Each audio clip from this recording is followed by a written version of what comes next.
Thank you for joining us. You may recognize this person. She is a member of our community. Her name is Mary Akers, and she's a writer. And I've met her several times at the Meet the Author evening at our Lockport Library, and also in a presentation that she gave to the humanities group on a book that she co-authored.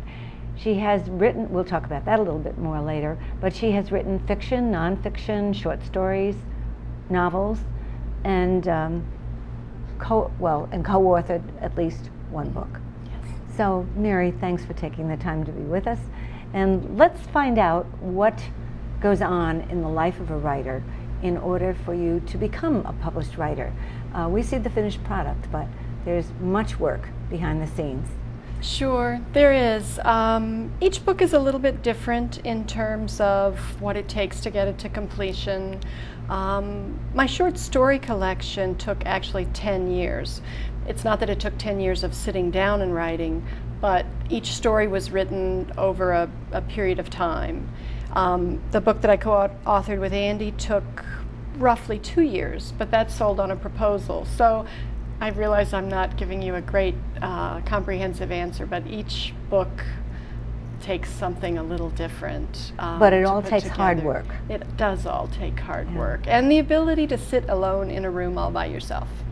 It's not a social activity. Yes. And do you write every day?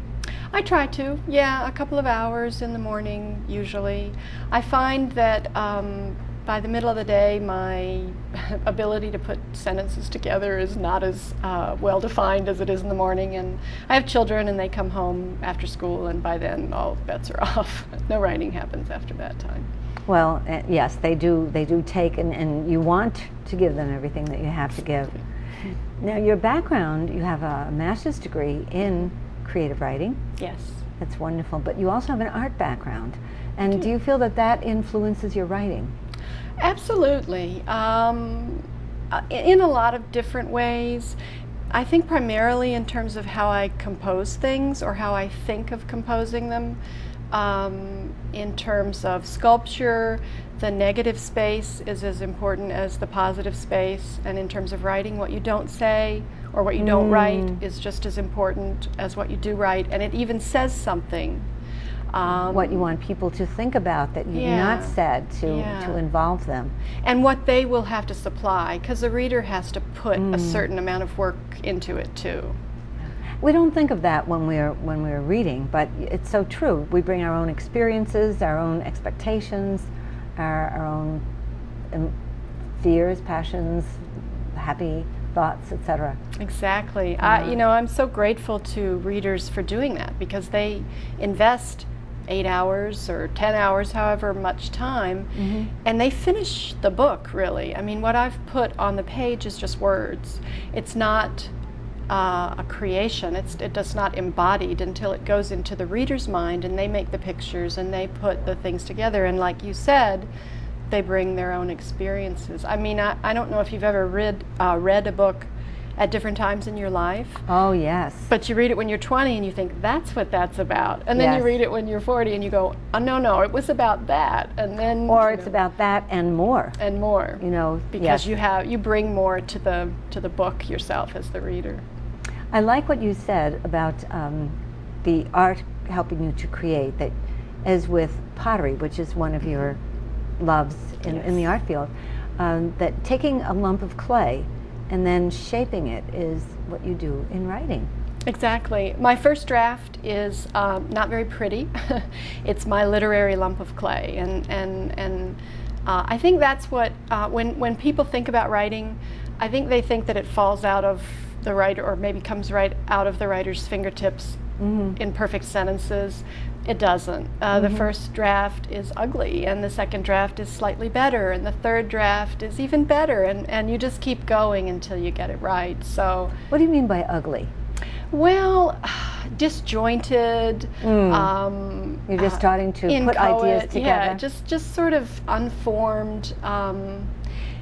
Maybe it's not ugly to the mother, but the creator. But it's just not ready to be seen. It's a pile of clay, and it needs to be formed and shifted and worked and colored and all the different things that go on.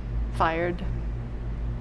And although we both understand that it's not necessary to have degrees in order to write, what do you take from your academic experience to the writing?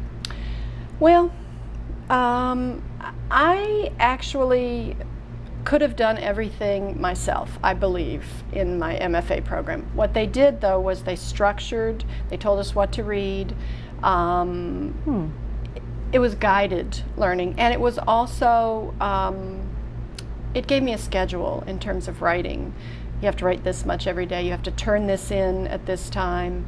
And I think that's really what I took from it, that I could have done on my own, but I wouldn't have. So that structure and that guidance was really helpful. But if someone wanted to get the equivalent of an MFA without paying, just buy a lot of books, read a lot of books, books on writing, books on, fiction, nonfiction. Teach yourself. Teach yourself. That's the way. There never used to be a degree in writing. Hemingway didn't get a degree in writing. Yes. But the other wonderful thing about my MFA program was it got me in touch with other writers, which I didn't know any other writers, and that was incredibly valuable. Now, you correspond and you help each other. It's a yes, they're some of my best readers. They help me figure out where I've gotten it wrong and where I've gotten it right, and what I can do to make it better. So. That's wonderful. Just, as I said before, it's sort of a lonely business, so it's nice to know other people who are going through the same thing. You enrich each other, I'm sure, because as you read their work, you're doing the same for them. And I imagine most of these people are not in the area, so you would use email, which is in the printed word. So thank goodness for the internet. You're seeing it without the benefit of the vocal, etc. Right. Yeah. You're passionate about your work, Mary. I am. Tell us why. I'm not sure I can express why. Passions are something that are very individual, but I like to share. I believe that everyone is not as different as they think they are. We tend to go through life. Yeah, we tend to go through life thinking we're the only one that had this thought or this experience or this doubt or this fear. And when I am brave enough to put that on the page and offer that up, is so powerful. Then someone else says, "I'm not alone." Yes, exactly. And that's a great communion to have with humanity. That's the great gift that we receive when we are reading too. And that you realize it yourself, perhaps anew as you're writing it. Yeah, connections. It's all about connecting with people. And it's amazing how differently people connect with the work. I've had a lot of people give me a very different comments about what they liked or what it meant to them or how they, how it enhanced their life or whatever. And so you do get that. feedback. I love feedback. I wish. How does that happen? Through the internet? Mostly, yeah. Sometimes at author signings, book signings, if people have already read the book. But mostly, I have a website. It has a contact form. Sometimes people will contact me. My co-author Andy and I have done a lot of appearances for our book. Yes. And a lot of times people had already read the book at that point and had just amazing comments. There was a woman who was going through cancer treatment and said how much it meant to her. Another woman whose father had a stroke and they were having trouble dealing with that. And I'm just always amazed at what solace people find in reading someone else's experiences. And then, of course, they're moved passionately to share that with you. Which is wonderful, because they don't have to. They can keep it to themselves. But the fact that they make the effort to let me know is a real gift. I do appreciate it. That says something about the impression that the work made on them, that they aren't just, after they finish, saying, okay, that was nice, but wow, that really helped me, or answered a question, or guided me, or just, as you say, made me feel that I'm not alone. Right. You alluded to this, so let's talk about it a little bit. Okay. Your co-author, Andy Biankowski, said that he had the story, but you wrote the story, which is a tribute to your writing. And it is a very powerful story. I've read it. Many people that I know have read it and have been moved, changed, which is what the power of the spoken word can do, or the written word can do for you. So, and it's just been printed in Yeah, England. this is the Canadian and UK version, so that's all over the UK and in Canada. And we have a US version coming out now in, I believe they're scheduling it for January, maybe February. They haven't set the exact date for when it'll be released. And they changed the title again. It'll be One Life to Give. Oh. So if that piques your interest, I hope so. Where would they find this book, Mary? Well, at the Roycroft, the Radical Gratitude version, you can get that at the Roycroft. That's the best place. You could contact me on my website and I can tell you how to get it from me, a signed copy, or elsewhere. I think this subtitle says it all. Lessons learned in exile in Siberia, from a young boy who, well, there are just a few things that he found were essential in order for them to survive and thrive, and they are essentials that we all need. Definitely. In fact, I'd like to say something a little bit more about that, because that is so powerful. Family, closeness, being loyal to each other, humor, and then the spiritual. That's another. But we'll save the rest of it for when you have an opportunity to read it yourself. Young to older people have found it very, very powerful. And I think that is amazing, that even children of 9, 10 years of age have been able to learn so much from it. There's a Catholic high school in Buffalo that's using it as part of their teaching curriculum this year, so we're very, very honored. And I guess the bottom line is, it's not enough to be grateful when things are great, but to be grateful when things are not going well, and to realize how much you're learning from that experience as well. Definitely, definitely. And sometimes even if you can't get to the gratitude at that point, understand that it may come later, that you can look back and say, oh, that was terrible, but I'm stronger, I'm wiser, I'm more empathetic for other people. So, and that definitely is part of any very powerful experience for us, if we're willing to recognize it. Now, Mary, you have a collection of short stories. Did it start out as a collection? Not in that form. Originally it was titled Viewing Medusa, and each story was related to the Greek myths, tangentially related, not extremely obvious. And a friend of mine suggested that title, Women Up on Blocks, and I said, no, I don't think so. And then I thought about it, and a few years later found that picture to go with it. And once I had the picture and the title, I got it. I completely accepted it. For me, the Up on Blocks is like cars in the South, particularly, that have been propped up on cinder blocks, and they're sort of waylaid for a time. Hopefully with a few repairs, they'll get back on the road. So that, I mean, there's a lot of ways you can take that title, but I like it. Me, I like it. When you have a powerful experience in your life, and temporarily not doing well, perhaps, yes, to know that, and there's a variety of experiences talked about here, yes, that you can get off the persevere. blocks. Get off the blocks and get on with your life. Exactly. So, it didn't start out as a collection, but? Well, it was the short stories that I was writing for my MFA program. I started out thinking I would do a novel there, but since we had to critique it in pieces, it made more sense to just do short stories, because it's much easier to critique a smaller piece of writing. So I was writing short stories, learning the craft. I've actually found that short stories are trickier to write than a novel. You have to say everything in a very small space.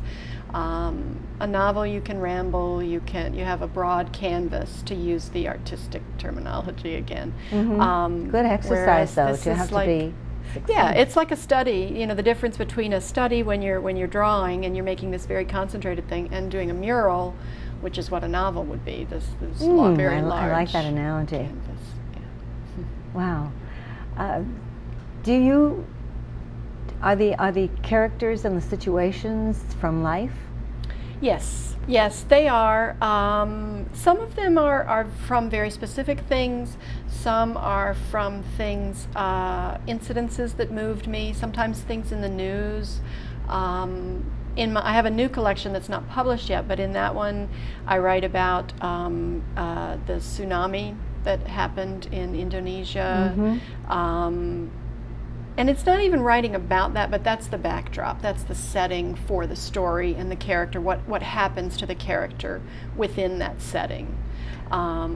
So whenever something moves me, the Terry Schiavo case was very interesting to me. The woman who was on life support, yeah, in a persistent vegetative state, and I wrote a story that grappled with what that must be like for the family, and so those kinds of things are fascinating to me. And I take sometimes the idea from the news and change everything. Just that core gets me going, gets me started. And I understand that your latest work has to do with oceans. Can you talk about that? How does that work into stories? Yeah, it's very very convoluted. When you were referring to it with the tsunami, the effect Yes. of something like that on individuals. Yes. Well, before I went into art and became a potter, I wanted to be a marine biologist. And varied life. yes, and I've always loved the oceans. And about 10 years ago, I helped a friend. Together we co-founded a marine ecology school in Dominica in the Caribbean, down in that area. And I learned a lot there. How exciting. It's a wonderful school. We've since moved operations. He's in Vienna now, but it was a wonderful school where college students would come for a semester, do field work for 3 days, and do classroom work for 3 days. And I had the chance to be a part of that, to get it going, get it off the ground, be down there when classes were in session. Does the school continue? It's going to. It's in the process of moving. We sort of finished our operations in Dominica. We were mapping the local island and all the reefs in the area, so doing habitat reefs and things like that. But it will continue. It's in a middle phase right now. It sounds as though you bring a lot of science as well as creativity to your work, which is very holistic. I mean, it certainly incorporates everything. I'm fascinated by science. I am. That's wonderful. Not so much the hard science in the lab, but more the science of a naturalist or the world and the oceans and, field work kind of But science. research is very important. Research, and I actually do a lot of research for everything I write. That's another one of the reasons I write, because I like to learn. And share that learning with others. Yeah, I like to write to find what I don't know and write about it and learn from it. And sometimes only through writing do I come to an understanding of something. It's just how I process things. Everyone processes differently, and for me, writing about it makes my mind put it in place and sort of understand it. I think that's actually true of everyone. If we think about it, that's why journaling. Memoir writing, I know you've taught memoir writing, all of that is just putting it down on paper, and you'll be surprised at what is in there. And I think that's true. And how it comes out. Definitely. A couple of things.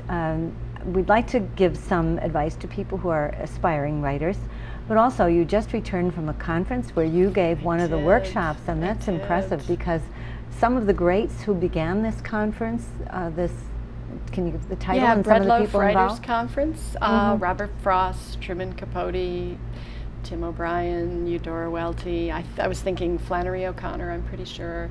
Carson McCullers, The Heart is a Lonely Hunter, she's known for that. So all of these people went through, and I didn't even realize that as much. While I was there this time, I attended a lecture, and they had black and white photographs, and they put them, they had a slideshow. Of all those individuals. Of all those people, and I just sort of got chills thinking about. What an honor to be invited to address it was that, a huge that honor. level of greatness. Yeah, truly. It was a huge honor. I was very excited. And to give one of the workshops on writing. Yes, my workshop was called Getting Away with It, and it was When is Conventional Wisdom Too Conventional? And it was about breaking rules of writing. There's all these rules that you've been told: show, don't tell, never start a story with your character waking up, all sorts of rules that we've Yes. had drummed into us, and how they're more guidelines, actually. Good, because I can see how they can inhibit you Exactly. and prevent the creativity from flowing. Exactly. We're talking with Mary Akers, a published author of quite a variety of works, from fiction to nonfiction, short story to novel, and what goes into being a writer, the hard work of it. And as part of that, Mary, revisions. Do you revise? I revise and revise and revise, and sometimes even when I go to a reading, I'll be reading something and I'll take a pen out. It's hard not to keep revising, even after it's published. Sometimes you want to change things, but Because you are changed by the exactly, time. exactly, And also the input from your audience, maybe? yeah, yeah. You just have to. I mean, I'm sure artists feel the same way too. Once they've painted something, they probably want to go back up there with a paintbrush and touch it up. But Especially if it's a little time after, Right. and they've continued, as we all do, To continue to learn. grow. and grow. Yeah. Yeah. So it's not only okay, it really is necessary to revise. I mean, I doubt that there are people who immediately put down the perfect work. I don't know any. I know a lot of writers, and I don't know any. And maybe that's the lesson for people who want to start writing, is don't be afraid. It doesn't come out perfect. Even when you're trained and you've been writing for 13 years, it doesn't come out perfect. It's normal. It takes a while, and it takes a lot of going back, and each time it's just a little bit better. So taking time, if you possibly can, each day. Definitely. Good. Even 15 What ab- minutes. Even 15 minutes. And whatever time of day, it's really up to you. I mean, some of us wake up ready to go, and others later in the day is a better time for it. Okay. Some people like to do it right when they wake up too, because your mind has been in a subconscious state, and sometimes things come out when you're relaxed. And If you that remember sort of- dreams, etc. Exactly. And it doesn't have to be related to what you're doing. It's just a matter of getting the creativity flowing. Getting started, putting the pen on the page. It'll, whatever's going to come out will come out, no matter how you start. Mm-hmm. Whatever needs to come out is, if you keep going long enough, is going to come out. And I unfortunately, when we're doing such wonderful work, and we are, it's time keeps flying by. So in the time that we have left, Mary, have we said everything as far as advice to writers? Perhaps. Just do the writing. Persistence, I guess, is pretty important.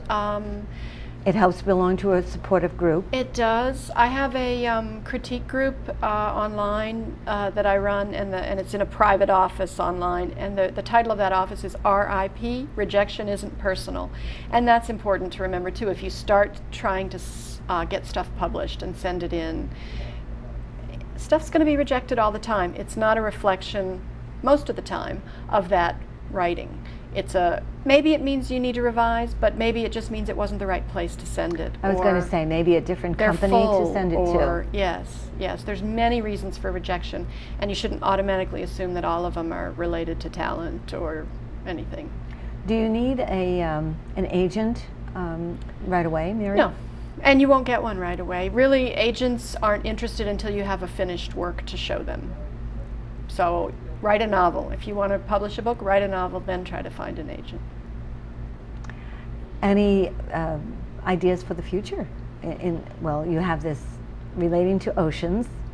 Yes, and I have a novel and a short story collection, and those are mostly completed. When a publisher wants them and wants changes made, I'll be happy to make them. But for now, they're completed. My next project is about Elbert Hubbard and the Roycrofters. It's going to be a historical novel. We don't know very much about him, so... We don't, and he was very important. He was like the William Morris of the U.S. arts and crafts movement. He just started, the Roycrofters and the whole campus. Which is in our area. Yes, in East Aurora. And he's he led a fascinating, he went on the lecture circuit, he was a prodigious writer, he wrote all kinds of books. He liked a lot of epigrams, like Benjamin Franklin, early to bed, early to watch. He liked those kind of pithy statements, and he worked on those a lot. He died in the sinking of the Lusitania. on Oh his my. way to Europe to speak out against Kaiser Wilhelm. So That alone is Fascinating. noteworthy. Wow. When you share with other writers or would-be writers, are you quite frank in your critiquing? I mean, I know you're supportive, but for their sake, are you? I am. Yeah, I think you can be honest and gentle at the same time. And if you're disingenuous, you're not doing anyone any favors. So yeah, I had people that were honest and forthright with me in the beginning, and it made me a better writer. So you can do that generously and kindly, but still honestly. Wow, good. That's good news. And in the very short time left, I wonder if we've said everything that we need to say, except get going. Everyone has a story. I firmly believe that, and that is why over the years I've never been short of guests, because everyone has something very important to share with the rest of us. And this is such a wonderful vehicle to do that. But I wonder if you would like to read a little from one of your books, Mary. Sure. The first story in the collection, Women Up on Blocks, is Medusa's Song. She scrambles the eggs while the baby howls at her knees. To drown out the racket, she hums as she jabs her fork into the yolks. She enjoys the way they spill their yellow color and swirl into the whites. She matches her tune to the shook, shook, shook of the fork against the bowl, then does a quick sidestep when the baby lunges for her legs. His little fat hands grasp the air, throwing him off balance. He totters on his heels for a moment, then sits hard and rolls back sideways, bumping his head on the floor. He stops crying abruptly and flails his arms in the air like a big bug stuck on its back. That is so descriptive. I mean, I'm there as a result of that. That is wonderful, Mary. It's a woman who's having trouble sort of dealing with the demands of new motherhood and how she copes with that. And that's very real. You know, very it's there are the ups and downs, and to pretend that everything is glorious is not fair. It's not fair to anyone, and it isn't realistic. And is that the tone that you try to give, Mary? In that particular story, there's a lot of different stories. Some are hopeful, some are ironic, some are, there's one tragic one that some people are not too happy that I wrote. Tragedy is difficult to tragedy take, but that happens is in life. part of life, isn't it? It Yeah. is. Well, I hope you continue, and also there's the possibility of doing some more teaching, Yes.